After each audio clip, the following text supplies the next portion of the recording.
Remove the air cap and deflate the fork, covering the valve to prevent oil from spilling. Use a 4mm Allen key to remove the air side lower screw.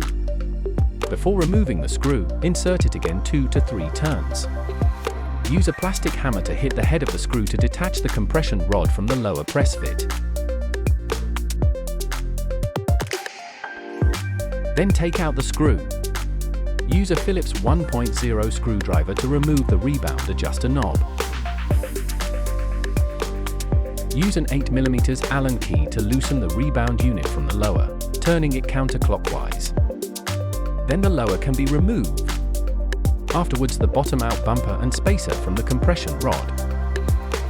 Fix the rebound rod with the 8mm Allen key and tighten the M12mm alloy nut by hand. Then use a 22mm flat ground socket to remove the air top cap.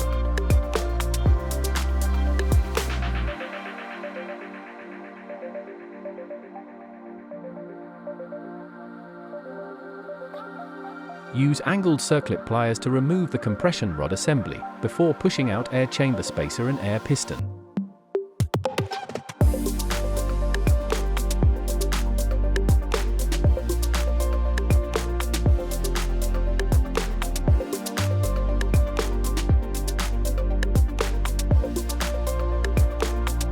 Use a clean, lint-free rag to clean the inside of the air side stanchion.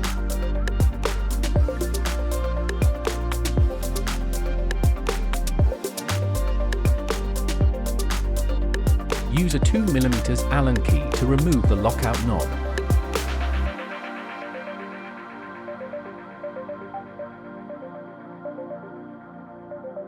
And take out the small steel balls and springs.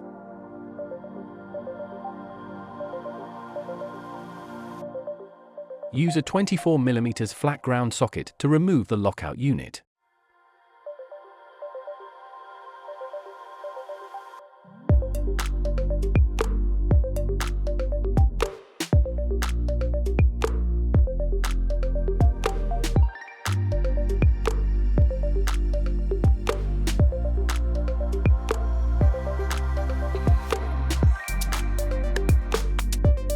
Pour out the damper oil. Use angled circlip pliers to remove the circlip together with the rebound unit.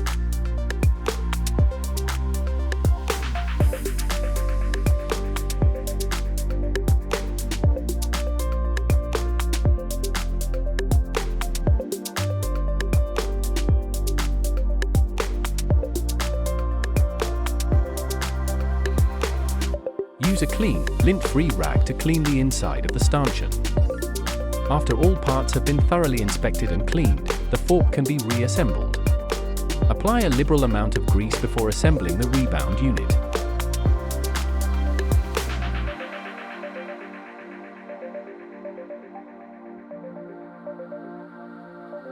Use the angled circlip pliers to assemble the circlip into the stanchion. Make sure the sharp side is facing down.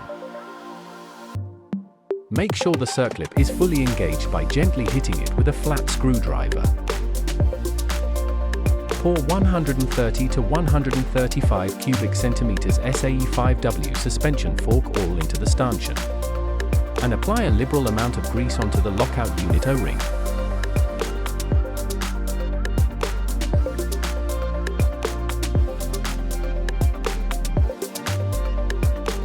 Then use the 24mm flat ground socket to install the lockout unit, tightening torque 10 to 13 Nm. Apply grease to the O-ring on the air chamber spacer. Push it up the stanchion.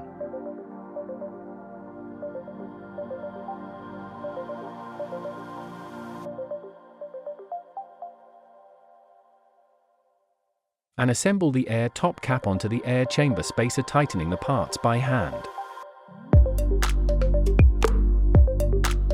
Then assemble the air top cap assembly with a 22mm flat ground socket into the stanchion with a torque of 10 to 13 Nm. Pour 5 to 10 cubic centimeters air fluid into the air chamber in the stanchion. Apply grease to the O-rings of the air piston and assemble it into the stanchion.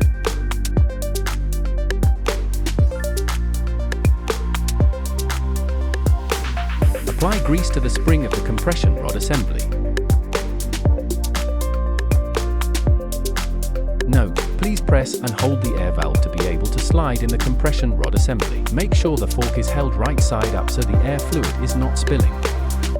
Then use the angled circlip pliers to tighten the compression rod assembly with a torque of 5 to 7 Newton meters.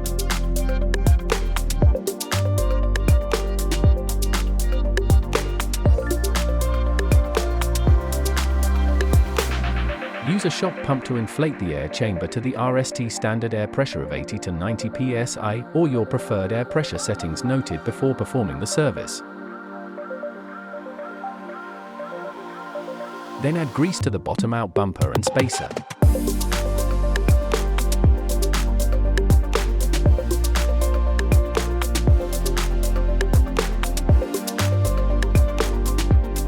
Assemble the lower onto the stanchions.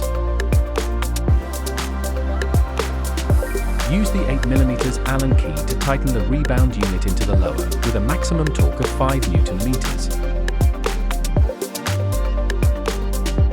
Then apply a small amount of Loctite 243 thread locker to the threads of the lower screw. And use the 4mm Allen key to tighten the lower screw to a torque value of 5 to 7 Newton meters. Install the rebound adjuster knob. Apply a tiny amount of Loctite 243 thread locker to the threads of the rebound knob fixing screw. And use the Phillips 1.0 screwdriver to tighten it to 0.5 Newton meters. Assemble the air cap. Use needle nose pliers to adjust the fork's lockout unit to the locked position, turning it counterclockwise to the end. Install the small steel balls and springs.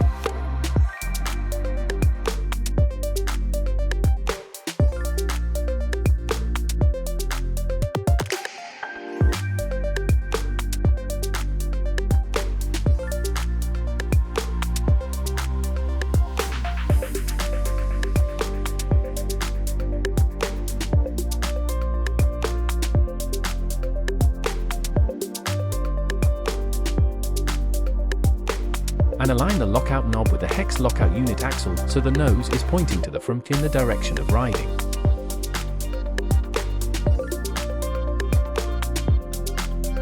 Then apply a tiny amount of Loctite 243 thread locker to the threads of the fixing screw.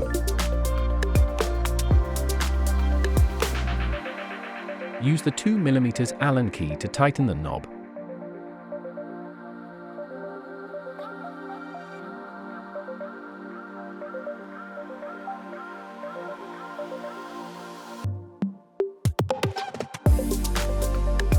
Make sure the lockout knob can be turned the full 180 degrees, so the fork can be fully locked and unlocked. If this is not possible, loosen the lockout knob fixing screw around 1 to 2 turns until the unlocked position can be fully reached.